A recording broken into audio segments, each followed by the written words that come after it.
Hey church, hope you're all doing well.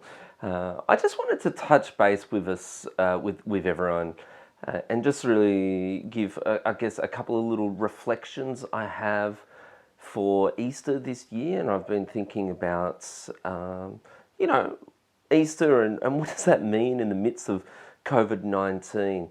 And so I guess for me that there's probably a couple of things that I've been thinking and feeling, and maybe it's just me, but maybe there's a few of us who are in the same boat. And so I was thinking about the Easter story, and I guess there was a story that sort of reminded me a little bit about the Easter story, and I sort of alluded to it last week with Carlingford Baps. And I talked about Blackadder and how Blackadder was set in World War One, and then how that TV show makes me think about World War One and the Anzacs. And so I was, I guess, this week thinking a little bit about the Anzacs and everything that entails and how significant that is for our culture. And it's this amazing idea when you actually stop to think about the story. So basically, World War One is happening. The Australians and the Kiwis were very young, fledgling nations. And Australia had actually gone to war before. We'd been to the Boer War in South Africa and fought as British troops. The same as the Welsh and the Scottish often were put into Britain. The Australian troops were likewise put into the same boat. This was going to be different. This was the first time that the Australian troops and the Kiwi troops were not going to fight under the British flag, but fight under, I guess, a unified idea of that of the Australian and New Zealand Army Corps. And so these young men, some of them still teenagers. Some of them lied on their, lied in their applications for the army so that they could go, because there was such vigor and passion and desire for everyone to go and to be a part of this war. They wanted to play their part, and these young men, they got their uniforms. They got to see the world. They were going on an adventure. They were with their mates. And here they were, and they were training in Egypt how to do warfare in the desert. And then they were given their instructions that it was time to go to war, that they were going to fight against the Ottoman Empire, the Turks. That basically there's this strait in Turkey, this little stretch of water, the Dardanelles, and basically Turkey had control of the Dardanelles. The Brits wanted it, and not just the Brits, actually it was the Russians who wrote a letter to England and said, we need help in the Dardanelles, because what they understood, what Russia understood, is this was the supply channel to Russia all year round. Yes, you could get to Russia in other sections, but this was the only port into Russia that was going to not be frozen over in the middle of the winter. And so there was actually a really crucial supply line that got things in and out of Russia. And the French and the English really wanted to maintain this. The Russians wanted to maintain it. And there were all these other sort of subplots going on about, could we get Syria to come and join, with the Allied forces, and Palestine, would they come and fight as well? And all of these different sort of countries around, what was happening in Bulgaria was also affecting. Anyway, basically what happened is the British and the French wanted to take it, and they sent their warships in, and their warships sank, because the Turks had these, it's only a couple of miles wide, and the Turks were able to have their cannons on the high grounds on either side of the Dardanelles Channel, and they were able to blow up the British ships. Along with that, the ships were also getting blown up with water mines, and the whole canal really was covered in these water mines, stopping any ships from going through. So they tried with these obsolete boats, warships, and they got to the point where they just went, we have to turn back. It has to be a land assault, and so they made the decision that they would attack. And so there was the English and the French. there was the Anzac Corps, and on top of that, there was actually an Indian Corps, and there was also a corps of Jewish volunteers as well. It was very small, but nonetheless, there was a group of Jews who came to fight as well. And it came to, well, as we all know, the 25th of April, 1915. And the Anzacs came to land. Now, pretty much, when you actually stop to look at it, everything that could have gone wrong went wrong. The whole operation was botched from day one. So yes, the warships went in to sort of fire shells onto the beaches and try to kill a few Turks early, and they went to one section, we landed in another section. We were meant to land a little bit further south, and a little bit further south where the hills were sort of more rolling. Where we turned up was a total cliff. And when you actually stop to look at the footage, it is horrific just how severe that terrain was. And they really were cliffs with this thick, scrubby bush all over it, making it almost impenetrable. And the Turks had a few soldiers, I mean, a few thousand soldiers, with machine gun nests, and the Anzacs, the Australians and the Kiwis, they took the beach on that first day, and their goal was to get to the high ground and to take the high ground, hoping that they could do it before the reinforcements were able to come from the Turkish army. That wasn't able to happen. They weren't able to get to the high ground. In fact, they really got to like this second peak, and then from that point onwards, they had made some good grounds, but their commanders, the Brits, they really didn't have any orders about what to do, and so the orders came through that they should just dig in. The Western Front in Europe was trench warfare, and I guess by that stage it's what the generals knew and understood. So the call came through to the Anzacs just to dig to stay alive. Hence the name the Diggers. They dug trenches in order to be able to stay alive while they were trying to go up this cliff face. It was a massive disaster. And, you know, when you stop to look at some of the things that came through, the Brits thought that they could take it with 50,000. Then the French said, maybe we should go with 70,000 men. The Greeks, actually, the Greek army said, there's no way you can take Turkey without 150,000 people. And in the end, the English went, what a load of rubbish. We'll do it with the 70, and we'll do it easily. In fact, actually, there's stories about the Australian and New Zealand soldiers back in Egypt during their training, and they were given education on what does it look like when a Turkish soldier gives up. They were told, don't look for the white flag that's going to be waved, because they're not going to have white flags. Look for like coats or handkerchiefs or the butt of their rifles. Look for these things, because that's what the Turkish soldiers are going to use when they surrender. Such was the absolute arrogance of the generals. They thought this was going to be a walk in the park. We'll take this easily. And they were so wrong. So wrong. They were overconfident, and the Turks were actually very good soldiers. This is their homeland. They fought to the death. They were not going to give an inch. And they held their heads high as a result. They were excellent soldiers, and their country was proud of them. In fact, in many ways, we see the significance of Anzac tradition in Australian culture. Actually, this particular battle actually holds just as strong a position in Turkish culture.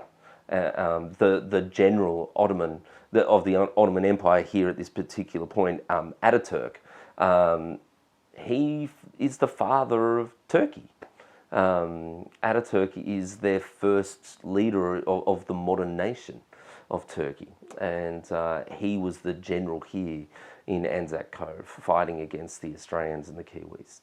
So here you have just this whole idea that everything that could go wrong went wrong. 2,000 Australians died on the very first day.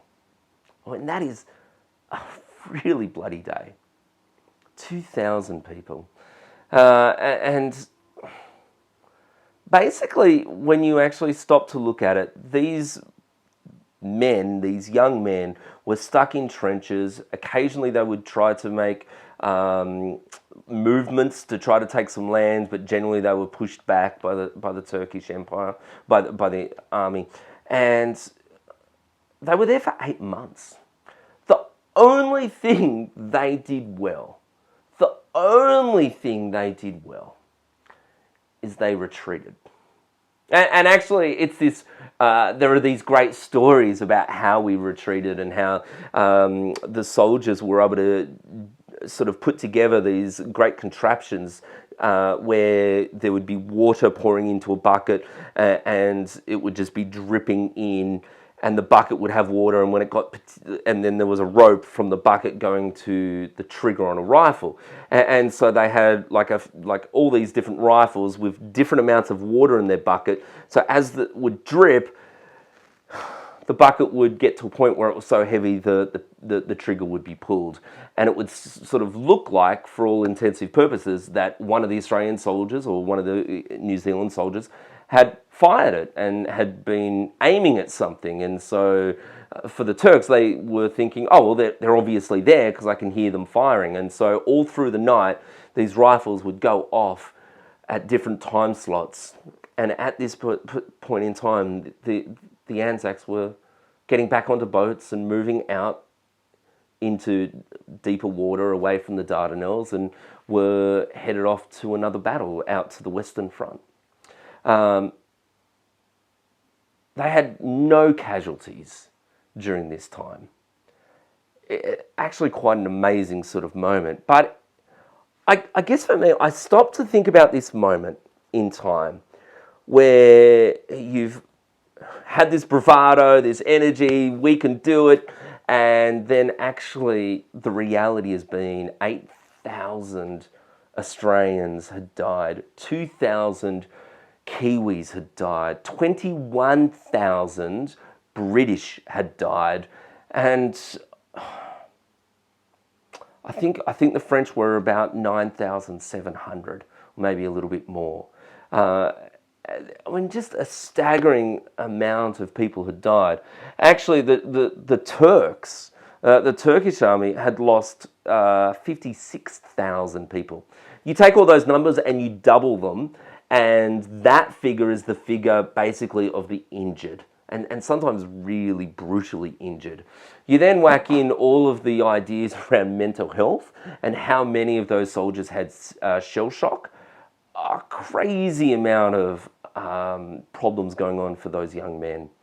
And here they were, and I imagine them on boats going off to the next battle, and what it must have felt like to just know that it had just been a disaster. Everything you'd put your faith into had just been obliterated.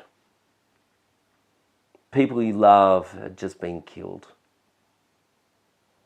And it would have just been heartbreaking. And of course, one of the great things we see actually in Anzac tradition is what that moment in time, what that 8 months has meant to Australian and New Zealand culture. That sociologists talk about this as the time when we became adults, so to speak, as a nation, that we were no longer the little outposts, the little children of England, but we were actually nations in our own right. Sociologists talk about sort of the Anzac tradition and talk about how this actually was where the nation got baptized. It was baptized in the blood of these soldiers. This 8 months is such a significant moment in the lives of Australians and Kiwis. This 8 months, you know, we talk about the Anzac spirit, and we talk about the culture of and the character of those soldiers. We talk about the dry wit. that they had, and that is synonymous with our country still today. They also talk about the courage under fire and the mateship. I mean, that's one of the really big ones, isn't it? Just that sheer mateship that was there in the trenches, and that has gone through the generation, is still something that we hold to our hearts. We hold it very dear to who we are as Australians. There's no way that these young men could have understood or known the absolute significance for their country of what their sacrifice was meaning. They wouldn't have been able to see what happens today in Australia or in New Zealand.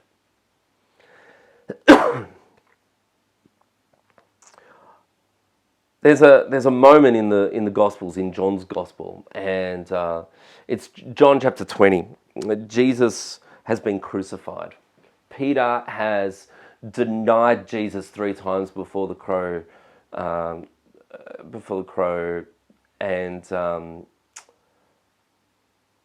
the disciples are sitting around in a room.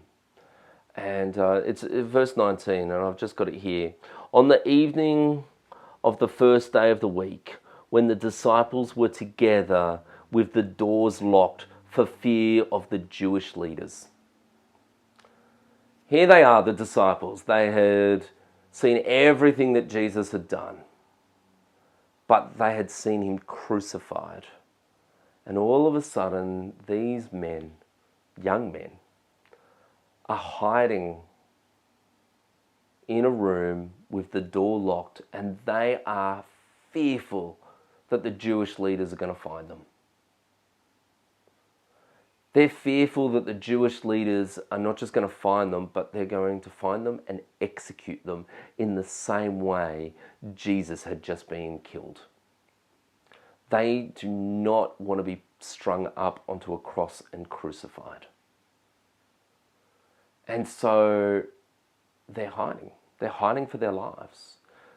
Yet I kind of see this analogy here with the Anzacs, that there is this idea that whilst the Anzacs would never see what was going to happen, at this point in time, they were fearful about dying and about, being persecuted by the authorities. But yet actually, in this verse, this is where Jesus appears to them.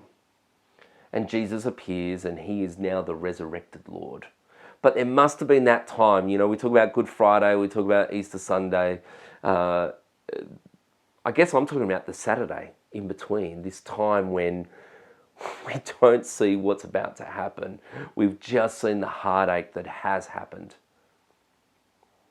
And we are feeling that heartache, and we're feeling scared, and we're feeling a little bit worried.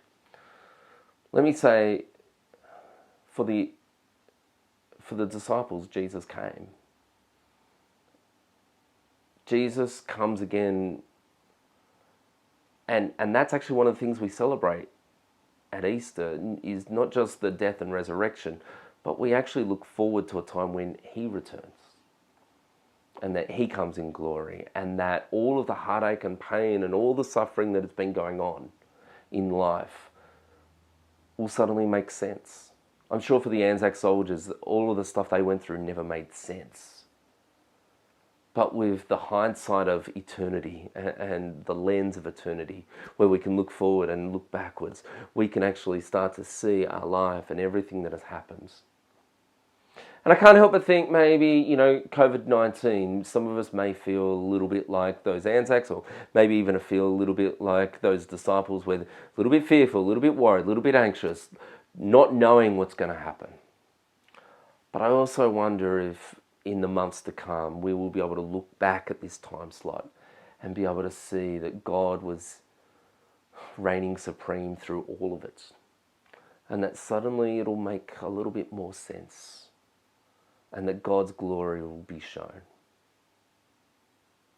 My hope and prayer is that God's glory will be shown through me and through how I honour him during this time. They're my thoughts for Easter, and please, spend some time now. I've sort of also in the email with the link I've sent you a link to some reflection stuff. It's a little video with some Bible passages, a little bit of just time out to be able to stop and reflect. So my encouragement is if you can just spend a few minutes now looking at that video and reflecting on Jesus and the death and resurrection that we celebrate during Easter. Thanks for listening, guys.